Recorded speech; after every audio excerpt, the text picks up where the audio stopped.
Hello दोस्तों, मैं प्रवीण श्रीवास्तव आधार academy के आपके अपने यूट्यूब चैनल पर मैं आप सभी का स्वागत करता हूं।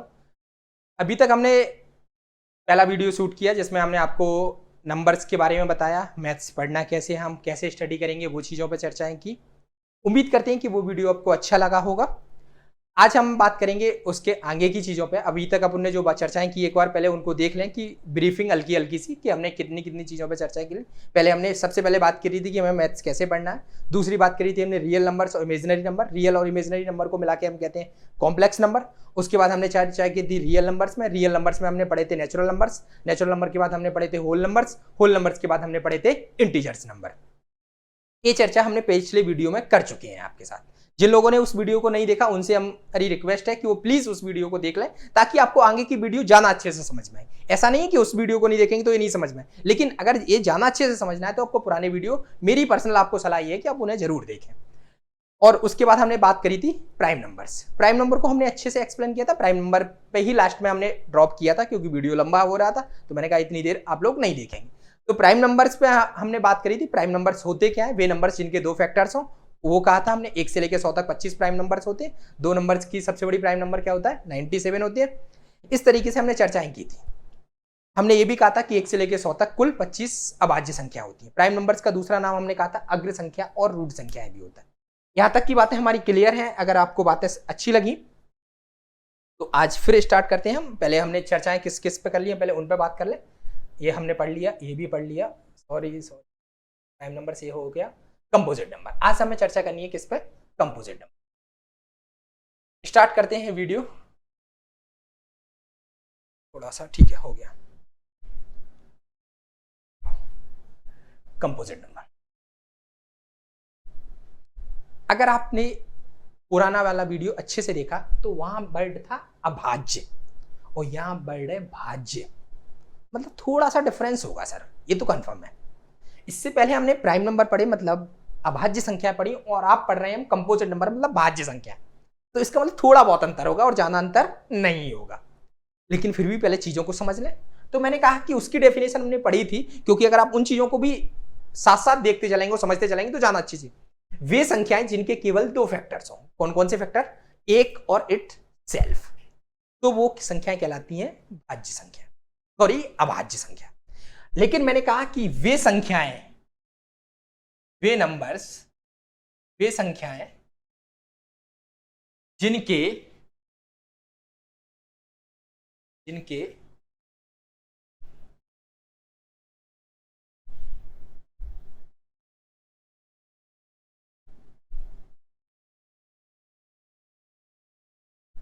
वे संख्याएं जिनके वे संख्याएं जिनके दो से जाना मोर देन टू, दो से जाना गुणनखंड हो। गुणनखंड वे संख्याएं जिनके दो से जाना मतलब 3 हो सकते हैं, 4 हो जाएं, 5 हो जाएं, 6 हो जाएं, किलो में कितने भी हो जाएं, कोई दिक्कत नहीं, लेकिन 2 से जाना होना चाहिए। 2 हो गए तो कौन सा हो जाएगा? अभाज्य, जो हमने इससे पहले पढ़ा। और 2 से जाना हो गए तो वो काय में आ जाएगा? भाज्य। इनका एक नाम और मिला था संयुक्त संख्या, ऐसा मैंने कहीं पढ़ा था। एसआई के पेपर में भी एक शायद इसी वर्ड से पूछा गया ऐसा क्वेश्चन। एसआई के पेपर में इससे सवाल पूछा गया है 2017 के पेपर में। आप अगर पुराने पेपरों को देखेंगे, व्यापम की साइट पर डले हुए हैं पेपर। संयुक्त संख्याएं, भाज्य कंपोजिट नंबर्स बोले तो भाज्य संख्या वे संख्याएं जिनके दो से जाना गुणनखंड, मतलब वो संख्याएं जो दो से जाना संख्याओं से कटती हो। कंडीशन ऐसी कुछ नहीं लिखी जैसे उसमें लिखी थी वे संख्याएं जिनके केवल दो फैक्टर्स हों, और कौन कौन से? 1 और इट्स सेल्फ। लेकिन यहां लिखा वे संख्याएं जिनके दो से जाना more than 2 factors, more than 2 factor, more than 2 factors. Colour थोड़ा चेंज कर लेते हैं। More than 2 factors. अब आप कहेंगे सर मोर देन 2 फैक्टर्स कैसे? मैंने कहा ठीक है देखते हैं। एक, इसका तो फैक्टर ही एक होता है। मैंने कहा ये नहीं। दो, तो आप कहोगे सर इसको, एक और दो को, इसको तो वहां पढ़ा था, तो मैंने कहा इसके भी फैक्टर नहीं होते। 3, मैंने कहा इसको भी नहीं पढ़ेंगे। 4, इसको मैंने जैसे ही देखा तो मैंने कहा 1, 2 और 4, कितने फैक्टर्स हो गए? आप कहेंगे सर 3। कितने कहेंगे? 3। तो मैंने कहा भैया यही तो डेफिनेशन लिखी है मैंने। वे संख्याएं जिनके 2 से ज्यादा फैक्टर्स हो। तो 2 से ज्यादा मतलब कितने, 1 2, इसके कितने फैक्टर हो रहे हैं, 4 के 3, क्योंकि 4 किस किस से कट रहा है, 1 से कटता है, 2 से कटता है, 4 से कटता है, तो कितने फैक्टर्स हो गए, 3। आपको फैक्टर्स की डेफिनेशन भी क्लियर होती जा रही। वो नंबर्स जो हमारी संख्या को डिवाइड कंप्लीटली कर दे वही उसके क्या कहलाते हैं, फैक्टर्स। 4 को डिवाइड करने वाले हमारे 4 नंबर को कौन कौन सी संख्या डिवाइड करेंगे, 1 2 और 4, तो ये इसके क्या हो गए, फैक्टर्स। 5 होगा, 6, इसके फैक्टर्स क्या क्या होंगे, 1 2 और उसके बाद देन क्या होगा, 3 और 6, मोर देन 2, 4 हैं होते। हमें तो 2 से जाना चाहिए ना, 2 से ज्यादा हो गए तो हम उसे किस में रख देंगे, कंपोजिट नंबर में। किस में रख देंगे, कंपोजिट नंबर में। तो सबसे पहला कंपोजिट नंबर कौन सा मिला, 4। पूछा जाता है सबसे स्मॉलेस्ट कंपोजिट नंबर कौन सा है, तो आंसर ऑब्जेक्टिव में क्या टिक करेंगे हम, 4। क्या टिक करेंगे, 4, क्योंकि सबसे पहले कंपोजिट नंबर कौन सा मिला, 4। 7 की बात करें तो 7 तो सिर्फ 2 ही फैक्टर्स होते हैं, मैंने कहा ये भी हटाओ। 8 के फैक्टर्स ज्यादा होते हैं, 1 2 4 और 8, इसका मतलब 8 भी काय में आएगा, कंपोजिट नंबर्स में। तो इस तरीके से आप कंपोजिट नंबर्स बना सकते हो। या आप ये कहें कि जो प्राइम नंबर्स हैं उनको हटा दिए जाएं तो ज्यादातर जो नंबर्स बचते हैं नंबर बचेंगे, आप कहेंगे सर कंपोजिट नंबर। लेकिन मैंने कहा कि कंपोजिट नंबर की डेफिनेशन ये होती है कि वो नंबर्स जिनके मोर देन 2 फैक्टर, तो उनको हम क्या कहते हैं, कंपोजिट नंबर। आपको समझ में आ गया होगा सबसे पहला कंपोजिट नंबर क्या होगा, 4, उसके बाद 6 8 10 12 14, उसके बाद 16 18, बहुत नंबर है, चलते हैं। अब उन 15 भी, 18 के बाद 20 भी, तो ये सारे नंबर कैसे हैं, आप कहेंगे सर कंपोजिट नंबर। सबसे स्मॉलेस्ट कंपोजिट कौन सा है, तो आप कहेंगे सर 4। मैं उम्मीद करता हूं कि आपको चीजें क्लियर हो रही होंगी और आप चीजों को समझ रहे होंगे। जिन लोगों को नहीं समझ में आ रहा है वो कमेंट बॉक्स में जरूर बता सकते हैं कि सर मुझे ये चीजें आपने जो एक्सप्लेन की वो मुझे समझ में नहीं आई, तो मैं कुछ और ज्यादा अच्छे से एक्सप्लेन उनको लिए कर दूंगा। कंपोजिट नंबर्स वे संख्याएं जिनके मोर देन 2 फैक्टर्स हो उन्हें कंपोजिट नंबर कहते हैं। सबसे स्मॉलेस्ट कंपोजिट नंबर क्या होता है, 4। उम्मीद करते हैं कि आपको ये बातें क्लियर हुई होंगी। अब चलते हैं हम आगे।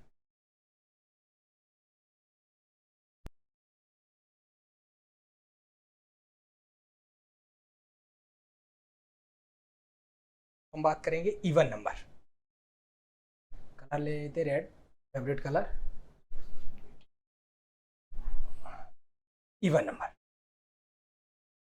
सम संख्या है। अब आप कहेंगे सर इवन नंबर्स क्या होती है, सम संख्या है। आपने इसकी डेफिनेशन वो जो पढ़ी है वो वे संख्याएं जो 2 से विभाजित हो,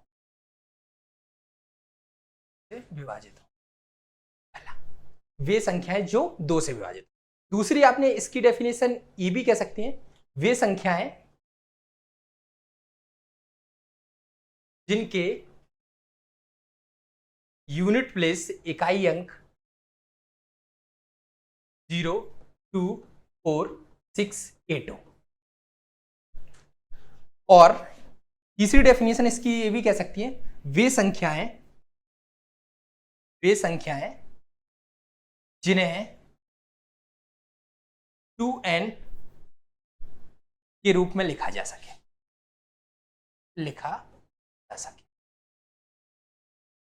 हमने 3 डेफिनेशनों पर चर्चाएं की इवन नंबर्स पे। वे संख्याएं जो 2 से विभाजित हो, दूसरा हमने कहा वे संख्याएं जिनके यूनिट प्लेस 0 2 4 6 8 हो, और वे संख्याएं जिन्हें 2n के रूप में रिप्रेजेंट किया जा सके, या वे संख्याएं जिन्हें 2n के रूप में लिखा जा सके। तीनों डेफिनेशन इवन नंबर्स की हैं। आप जौन सी आपको अच्छी लगे आप चीजों को लिख लें। अक्सर ये पूछी गई है, आप अगर 2021 में वो जेल पुलिस के जो पेपर हुए थे उसका अगर प्री के पेपर जो जेल पुलिस के पेपर हुए थे उनको अगर देखेंगे तो उसमें एक क्वेश्चन पूछा गया था इवन नंबर्स क्या होते हैं। तो वे संख्याएं जिन्हें 2n के फॉर्म में लिखा जाएगा, रिप्रेजेंट किया जा सके, उन्हें हम क्या कहते हैं, इवन नंबर्स। आप कहेंगे 2n कैसे, जैसे मैंने कहा n की वैल्यू अगर हम पहले 0 रखें तो n की वैल्यू 0 रखेंगे तो ये पूरा डाटा क्या आएगा हमारा 0। फिर हम n की वैल्यू 1 पुट करें तो इसमें 1 पुट करेंगे तो कितना आ जाएगा 2। फिर हम इसमें अगर n की वैल्यू 2 पुट करेंगे तो ये मान कितना आ जाएगा 4। फिर हम अगर इसमें n की वैल्यू 3 पुट करेंगे तो ये मान कितना आ जाएगा 6। इसका मतलब हम ये कह सकते हैं कि वे संख्याएं जिन्हें हम 2n के फॉर्म में रिप्रेजेंट किया जा सके उन्हें हम क्या कहते हैं, इवन नंबर्स। मैं आपसे फिर कह रहा हूं कि आप यहीं इवन नंबर्स के साथ साथ ऑड नंबर समझ लें, क्योंकि अगली स्लाइड पे हम ऑड नंबर ही पढ़ेंगे। वे संख्याएं जो 2 से विभाजित हो उन्हें हम क्या कह रहे हैं? Even number. वे संख्या जो 2 से विभाजित हो, तो इसका मतलब वे संख्याएं जो 2 से विभाजित ना हो वो क्या हो जाएंगी? ऑड। हमने कहा वे संख्याएं जिनके यूनिट प्लेस 0 2 4 6 8 हो, तो इसका मतलब जो यूनिट प्लेस बचे हैं अगर वो अगर किसी संख्या की होती है तो वो संख्या कैसी हो जाएंगी? विषम। फिर मैंने कहा वे संख्याएं जिन्हें 2n के रूप में लिखा जा सके, तो मैंने कहा अगर वे संख्याएं जिन्हें 2n के रूप में लिखा जा सके उन्हें इवन नंबर्स कहते हैं, और जिन्हें 2n + 1 के रूप में लिखा जा सके उन्हें हम क्या कहेंगे? होगे सर हम ऑड।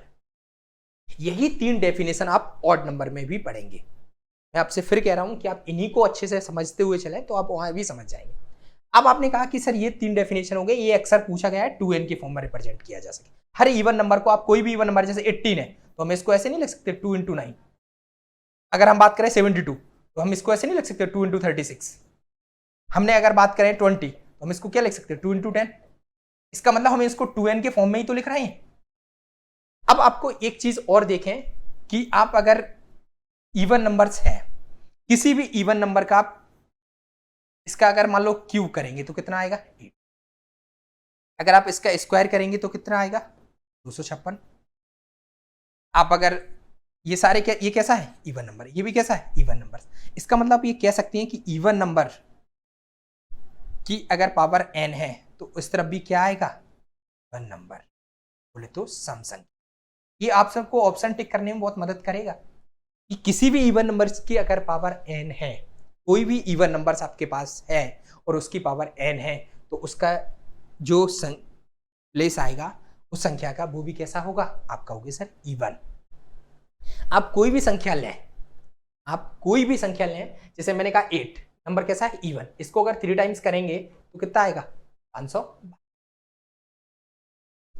इसका मतलब है कि कोई भी इवन नंबर्स का अगर आप स्क्वायर करते हैं, क्यूब करते हैं, 4 कितनी पावर कर लें, उस संख्या को जब सॉल्व करेंगे तो उसका इकाई का अंक भी क्या होगा?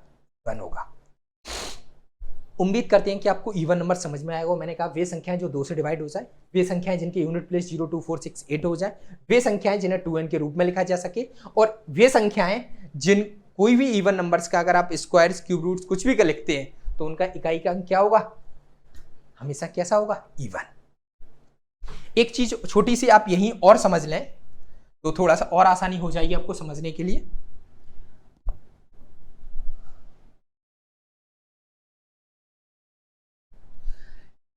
एक आप देखिए कि कोई भी इवन नंबर लीजिए, जैसे 4 इवन नंबर है, इसका स्क्वायर करोगे तो कितना आएगा?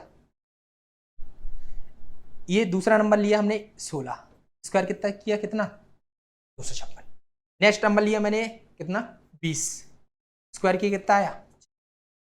छोटे छोटे नंबर इसलिए ले रहे हैं ताकि आपको समझ में आ जाए कि हाँ ऐसा है। बड़े नंबर का स्क्वायर करेंगे तो दिक्कत हो जाए। जैसे 32 है, 32 का स्क्वायर करेंगे तो कितना होगा?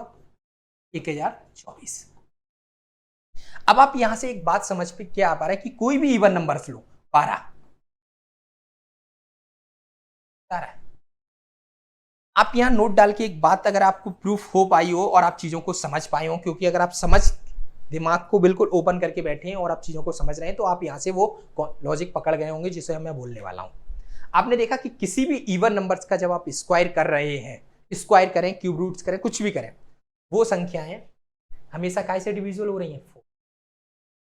भी काय से, ये भी काय से, ये भी काय से। हम ये लिख सकते हैं किसी भी इवन नंबर का सम संख्या का वर्क करने पर वह संख्या हमेशा 4 से डिविजिबल होगी, विभाजित हो।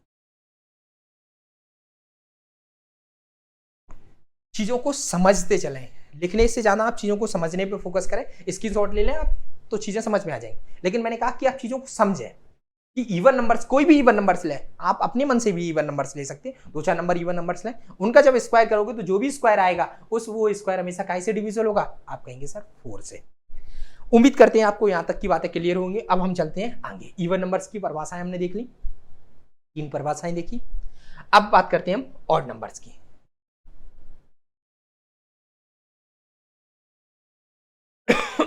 ऑड नंबर,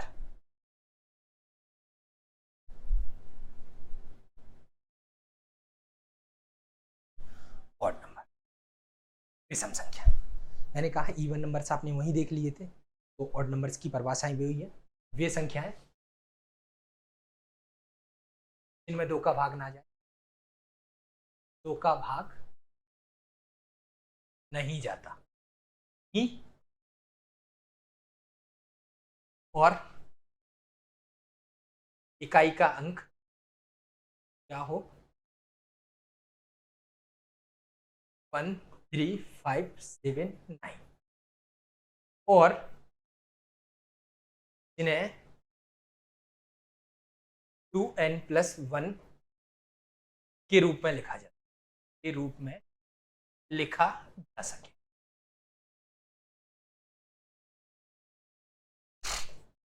आप ऑब्जेक्टिव क्वेश्चन देखेंगे तब इसमें इस फॉर्मेट में जो मैंने इवन और ऑड में समझाए हैं उन पे पूछे गए क्वेश्चंस हैं।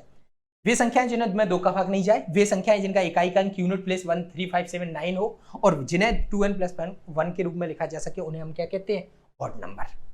एक और मैंने कहा कि कोई भी ऑड नंबर अगर है, ऑड नंबर्स का अगर जब भी आप कोई भी पावर होगी तो उसका यूनिट प्लेस भी कैसा निकल के आएगा? आपका होगा ऑड। कोई भी ऑड नंबर आप ले लें, जैसे 17 कैसा नंबर है? ऑड। इसका स्क्वायर करोगे तो कितना आएगा? 289। यूनिट प्लेस कैसा आया? आप कहोगे सर ऑड। 19 का स्क्वायर कितना होता है? 361। यूनिट प्लेस कितना है? 1।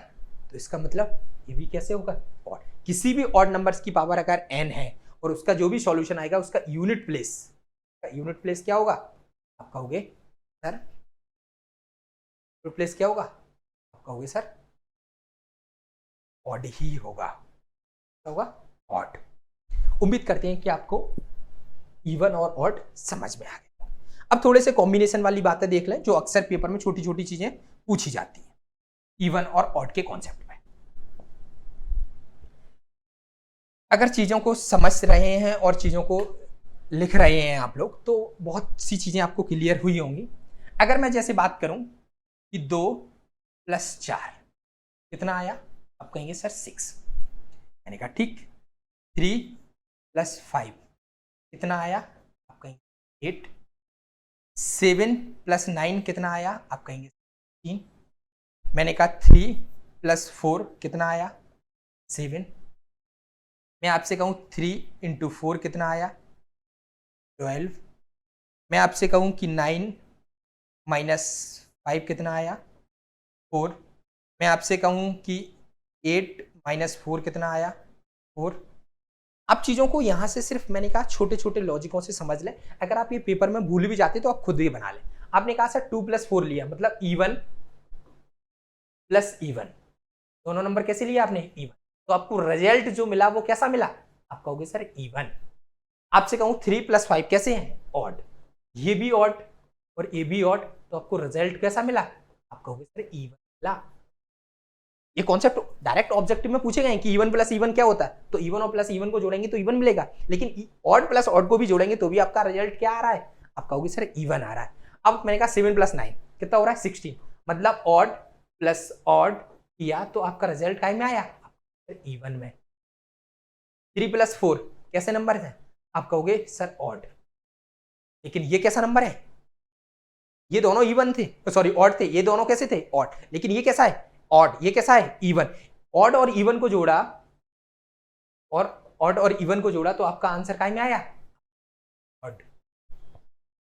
आपने इवन सॉरी ऑड × इवन इनका मल्टीप्लाई किया तो आंसर आपका काय में आया? आपका इवन में।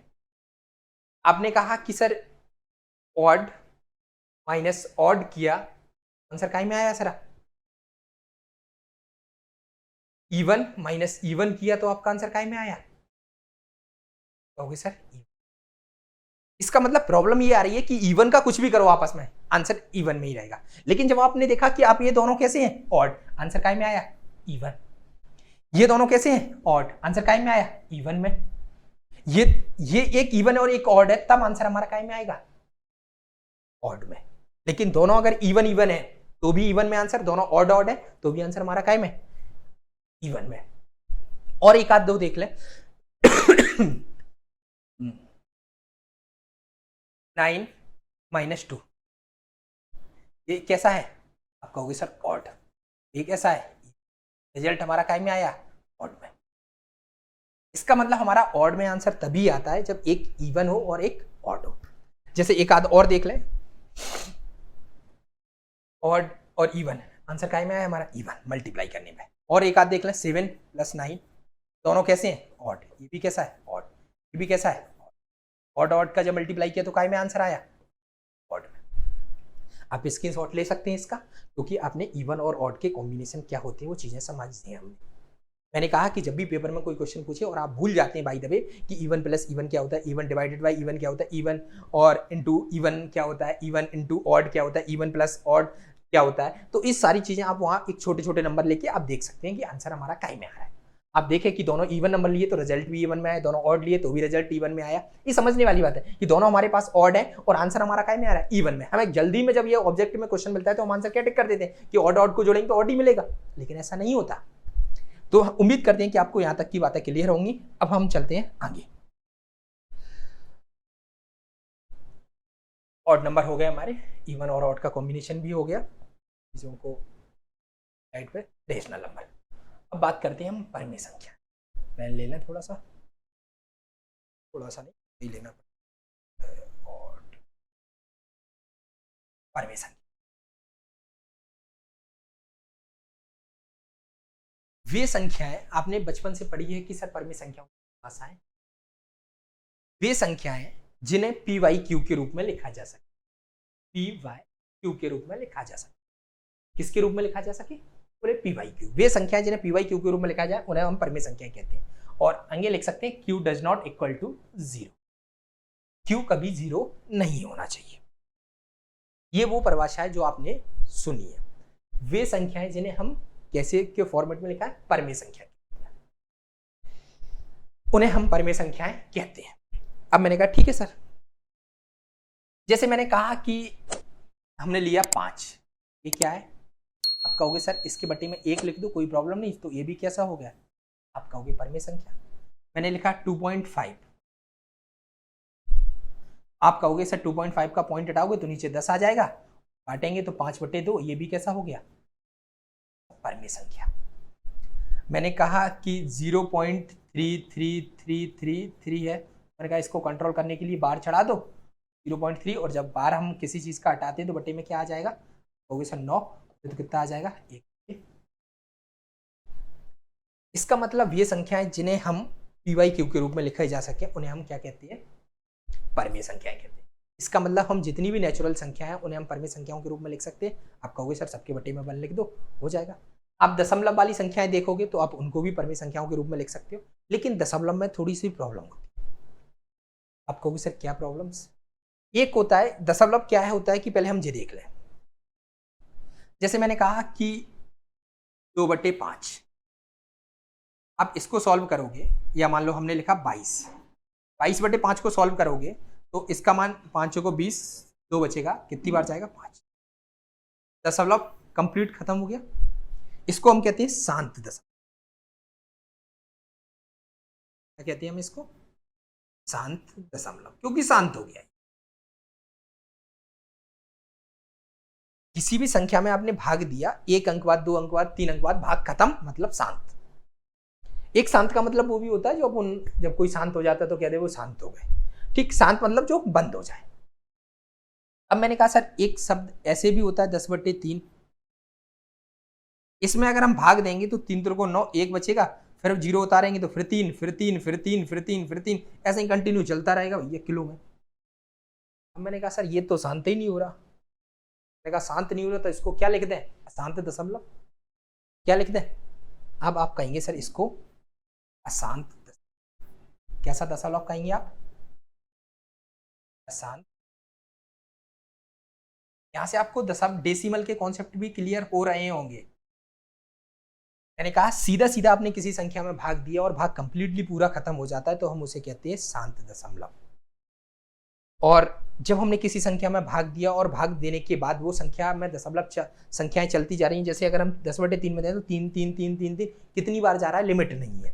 और इसी लिमिट को हम कंट्रोल करने के लिए 3.3 पे बार चढ़ा देते हैं। ये बार इस बात का प्रूफ है कि 3 बार रिपीट हो रहा है। अगर हम इस पे बार ना चढ़ाएं तो हम इसको नहीं बता पाएंगे कि 3 समाप्त हो रहा है, इसीलिए हम इसको कहते हैं शांत दशमलव।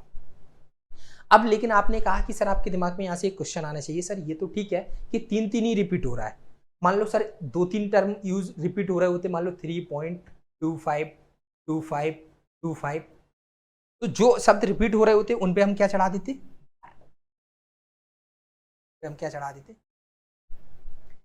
शांत दशमलव कैसा होता है, परमेय संख्या। शांत दशमलव, जो दशमलव शांत हो जाए उसे हम क्या कहते हैं, परमेय संख्या। हम क्या कहते हैं, परमेय संख्या। शांत दशमलव को हम क्या कहेंगे, संख्या बोले तो रेशनल परमेय संख्या। पहले तो आपको ये समझ में आए कि जब कोई संख्या पूरी तरह कंप्लीटली डिवाइड नहीं होती तो हम उसे पॉइंट लगा के उसे आगे सॉल्व करते हैं, और जब हम उसे सॉल्व करते हैं तो हो सकता है कि वो आगे दशमलव लगाने के बाद संख्या पूरी तरह डिविजिबल हो जाए, उसे हम कहते हैं शांत दशमलव। लेकिन कभी कभी ऐसा होता है कि हम दशमलव लगाने के बाद भी संख्या बार बार वही नंबर रिपीट करती रहती है, तो उसे हम कहते हैं अशांत दशमलव। अब अशांत दशमलव में दो टाइप के अशांत दशमलव को हम दो तरीके से डिफाइन कर लेते हैं।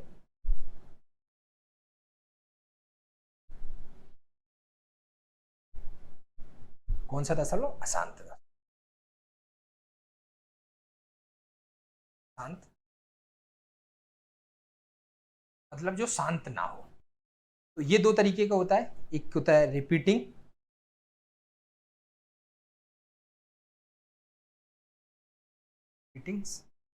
एक होता है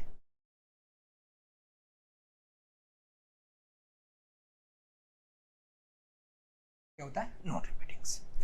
और पहले दशमलव लगाया तो शांत हो गया, तो वो काय में आ जाएगा, परमेय संख्या में। शांत दशमलव में अगर कोई भी नंबर का रिपीटेशन हो रहा है, 1 नंबर का, 2 नंबर का, 3 नंबर का अगर रिपीटेशन हो रहा है तो वो भी काय में आएगा, परमेय संख्या। काय में आएगा, परमेय संख्या में। लेकिन अगर कोई दशमलव अशांत है और रिपीटेशन भी नहीं हो रहा, मतलब नॉन रिपीटेशन है, तो वो काय में आएगा, अपरमेय। काय में आएगा, अपरमेय संख्या। मैंने कहा नॉन रिपीटिंग, अगर कोई भी अशांत दशमलव है और उसमें मतलब अशांत मतलब वो चलता ही जा रहा है, लेकिन उसमें अगर रिपीटेशन हो रहा है तो वो काय में आएगा। अगर रिपीटिंग हो रहा है, कोई नंबर रिपीट हो रहा है तो वो काय में, परमेय संख्या में। लेकिन अगर वो नॉन रिपीटिंग है वो काय में होगा, परमेय संख्या। उम्मीद करते हैं कि आपको चीजें समझ में आई होंगी। अगर परमेय संख्या पूछता है तो शांत दशमलव को हम क्या कहते हैं, परमेय संख्या। शांत मतलब जिसमें भाग पूरा पूरा चला जाए वो क्या, परमेय संख्या। अशांत दशमलव जिसमें संख्या बार बार अशांत दशमलव हो रहा है, लेकिन रिपीटेड अगर 1 नंबर का या 2 नंबर का रिपीटेशन हो रहा है तो वो काय में आएगा, परमेय संख्या। और नॉन रिपीटिंग मतलब जिसमें कोई रिपीटेशन नहीं हो रहा है उसे हम क्या कहेंगे, अपरमेय संख्या। उम्मीद करते हैं कि आपको यहां तक की बातें क्लियर रही होंगी। अब चलते हैं हम आगे के डेसिमल नंबर। ये इससे पहले वाली स्लाइड में हम वैसे पढ़ चुके हैं, लेकिन फिर भी थोड़ा सा हम यहाँ देख लेते हैं, ज्यादा तो नहीं, थोड़ा सा देखेंगे सिर्फ। डेसिमल नंबर, किसी भी संख्या को जब हम डिवाइड देते हैं और जब भाग पूरा पूरा नहीं जाता तो हम दशमलव लगा के उस सवाल को आगे सॉल्व कर लेते हैं। दशमलव लगा के मतलब 0 लगा देते हैं सवाल में। तभी जैसे हमने कहा कि 22 में हमें भाग देना है 5 का, तो आप कहोगे सर 5 का भाग देना कौन सी बड़ी बात है, 22 में भाग दिया तो 5 को 20। लेकिन अब आप 2 को शेष नहीं रखना चाहते, तो अब आप क्या लगाओगे, पॉइंट। और पॉइंट ये बात का प्रूफ कर देता है कि आप यहाँ 0 बढ़ा लो, 0 बढ़ा लो तो कितनी बार भाग चला गया, 4, और भाग पूरा पूरा चला गया। इसका मतलब ये डेसिमल में कौन सा डेसिमल है, आप कहोगे शांत डेसिमल है, शांत। और शांत दशमलव को हमने क्या कहा था अभी, आप इसे कहते हैं हम परमेय संख्या, तो रेशनल नंबर। अब मैंने कहा लिखा 10/3। अब इसमें अगर हम भाग देखें 10/3 में 3 को 9 बचा 1, फिर पॉइंट लगाया तो 10 हो गया, 3 को 9 कितना बचा 1, पॉइंट तो पहले ही लग चुका, फिर 3 बार, फिर 9 बचा, फिर कितना बचा 1, 10, फिर भाग जा रहा है। तो इसका मतलब ये शांत नहीं हो रहा, ये कैसा है दशमलव, आप कहोगे सर अशांत। लेकिन अशांत तो है, लेकिन कैसा है, अशांत दशमलव। लेकिन अशांत दशमलव में कैसा है, आप कहोगे रिपीटेशन। नंबर है नंबर कैसा हो रहा है, रिपीटिंग। इसका मतलब ये काय में आएगा, अशांत दशमलव में अगर रिपीटेशन है तो वो रिपीटिंग है, तो काय में आएगा, परमेय। और अगर कोई नंबर मान लो हम किसी संख्या में भाग दे रहे हैं तो 0.2346 डॉट डॉट डॉट आगे चलता जा रहा है, लेकिन कोई भी कॉन्सेप्ट रिपीट नहीं हो रहा, तो हम उसे क्या कहते हैं, तो नॉन रिपीटिंग, अगर कोई नॉन रिपीटिंग डेसिमल क्या कहेंगे, अपर में संख्या, अपर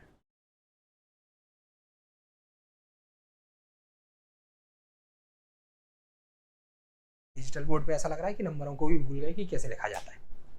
यार कोई नहीं, डेसिमल नंबर्स उम्मीद करते हैं कि चीज़ें आपको क्लियर हुई होंगी, और जैसे जैसे हम ऑब्जेक्टिव जब करेंगे तो हम इन चीज़ों को और अच्छे से एक्सप्लेन आपको कर देंगे, क्योंकि उम्मीद करते हैं कि ये थोड़ी बहुत चीज़ें आपको शायद नहीं समझ में आई हो आसान दसल वो, तो जब हम ऑब्जेक्टिव करेंगे तो हम एक बार इन चीज़ों को और डिफाइन आपके लिए कर देंगे। नेक्स्ट चलते हैं, हम देखते हैं डेसिमल नंबर हो गया, अब है परफेक्ट नंबर। छोटा सा टॉपिक है, इसको खत्म करते हैं, वीडियो काफी लंबा हो रहा है। परफेक्ट नंबर्स, परफेक्ट संपूर्ण संख्या।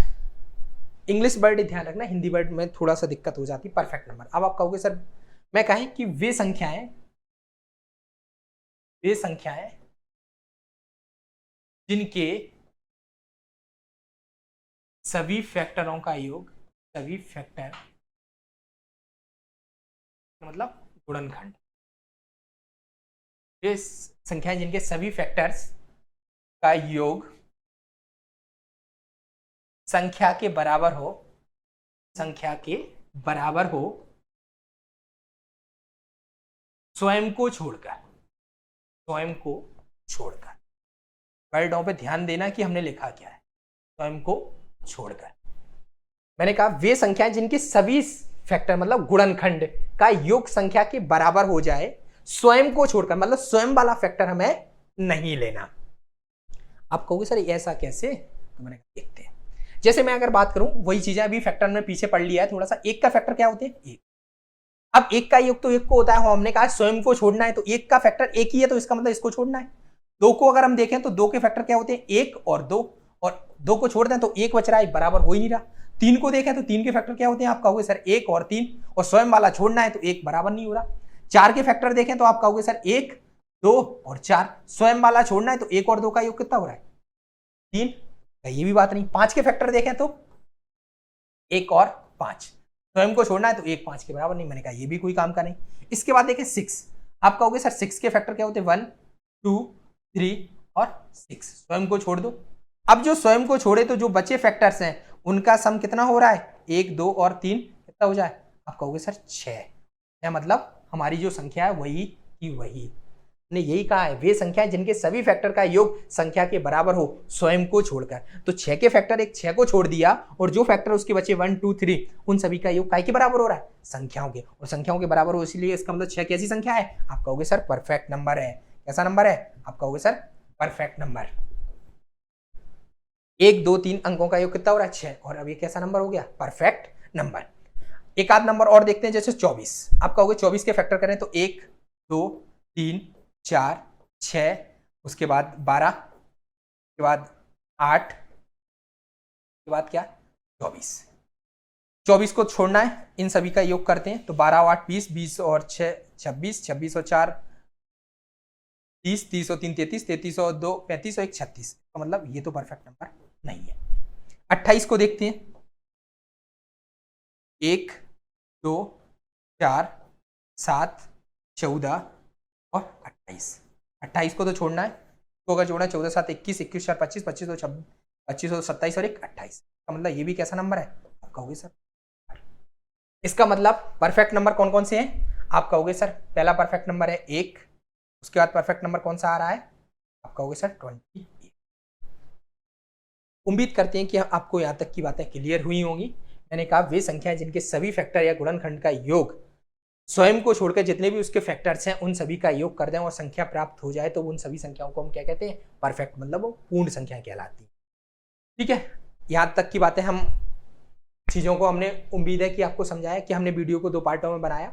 उम्मीद करते हैं कि आप दोनों वीडियो को देखें और जो बातें हमने आज की हैं उन बातों पर हम कल उसके ऑब्जेक्टिव लेके आएंगे और किस पेपर में पूछे गए हैं हम ये भी आपको बताएंगे। मैंने कहा डेसिमल वाला आपको कॉन्सेप्ट थोड़ा कम समझ में आया होगा, लेकिन जब हम डेसिमल वाला चैप्टर पढ़ेंगे तब हम उसको एक बार और अच्छे से पढ़ेंगे।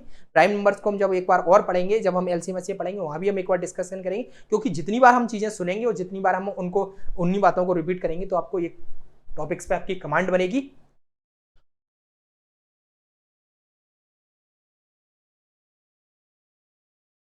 अब बात करते हैं हम coprime numbers. Coprime number, coprime numbers क्या होते हैं? आपने अभाज्य संख्याओं पे हम चर्चा कर चुके, बोले तो प्राइम नंबर्स पे सिर्फ एक वर्ड और ऐड हुआ है इसमें, कोप्राइम नंबर।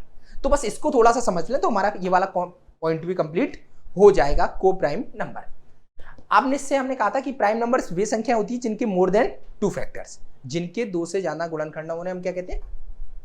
अभाज्य संख्या। लेकिन इसमें वर्ड यूज हुआ है कोप्राइम नंबर। इसका मतलब हमें थोड़ा सा इस कोप्राइम को और समझना है। तो मैंने कहा इसको समझने के लिए आप एक काम करिए, ऐसी संख्याएं 2 या 2 से अधिक संख्याएं, मोर देन 2 नंबर्स या 3 नंबर्स, ऐसे नंबर्स जिनका HCF कितना हो 1, वे संख्याएं,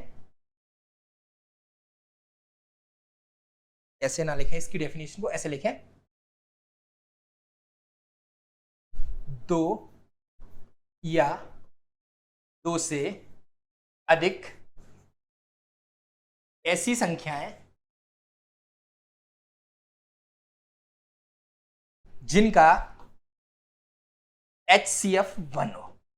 पॉइंट समझना, HCF क्या हो 1। 2 भी हो सकती हैं, 3 भी हो, 4 भी हो, 5 भी हो, ऐसी संख्याएं जिनका HCF कितना हो जाए 1। बात समझे?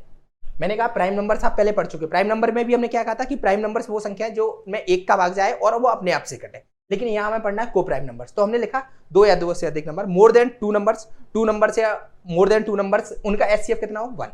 अब आप कहोगे सर ये क्यों? मैंने कहा ऐसे, जैसे मैंने 2 संख्या ली 2 और 5। अगर आप ये देखो कि 2 के फैक्टर्स देखो और 5 के फैक्टर्स देखोगे तो 5 का फैक्टर होता है 1 और 5, और 2 के फैक्टर कितने होते हैं 1 और 2। दोनों में कॉमन फैक्टर क्या है? आप कहोगे सर 1। इसका मतलब 2 और 5 कैसे नंबर है? आप कहोगे सर को प्राइम नंबर। कौन से नंबर है ये? को प्राइम नंबर। क्वेश्चन को समझे, 2 में नहीं, ये 3 में भी। इससे एसएससी सीजीएल में बहुत अच्छा क्वेश्चन बना है। आप पुराने प्रीवियस ईयर पेपर उठा के देखेंगे, इसमें को प्राइम कॉन्सेप्ट पे बहुत अच्छे क्वेश्चंस बने। आपके खुद के कॉन्सेप्ट निकल के आना चाहिए कि 2 और 5 को प्राइम नंबर्स क्यों? क्योंकि इनमें कॉमन फैक्टर 1 है, इसमें भी कॉमन फैक्टर क्या है 1, और हमने यही लिखा है जिनका HCF क्या हो 1। अब अगर को प्राइम नंबर्स है तो उनका HCF कितना हो गया? आपने कहा सर 1। मैंने कहा इनका गुणनफल कितना होगा? आप कहोगे सर 5 और 2 का गुणनफल कितना होता है 10। मैंने कहा इनका LCM कितना होगा? तो आप कहोगे सर इनका LCM होगा 10। मतलब आपको ये बात भी एक पॉइंट निकल के आया कि अगर को प्राइम नंबर्स हैं, कैसे नंबर है को प्राइम नंबर्स, तो को प्राइम नंबर्स का मल्टीप्लाई और को प्राइम नंबर्स का LCM ऑलवेज कैसा होगा? बराबर होगा। ऑलवेज कैसा होगा? बराबर होगा। ये क्वेश्चन एसएससी CHSL में 2018 आई थिंक या 2019 में पूछा गया सवाल था कि 2 को प्राइम नंबर्स का LCM 117 है तो उनका गुणनफल कितना होगा? तो गुणनफल भी उनका कितना ही होगा 117। ऑफलाइन क्लास में भी हम ये क्वेश्चन पर बहुत ज्यादा डिस्कस करते हैं क्या है। इसके बाद हम जब ऑब्जेक्टिव पढ़ेंगे तो उसमें इसके क्वेश्चन पूछे गए को प्राइम नंबर्स के ऑब्जेक्टिव में। तो मैंने कहा को प्राइम नंबर्स वो होते हैं जिनका HCF कितना हो 1। जैसे मैंने एक आध दो और ले लेते हैं, 17 और 12।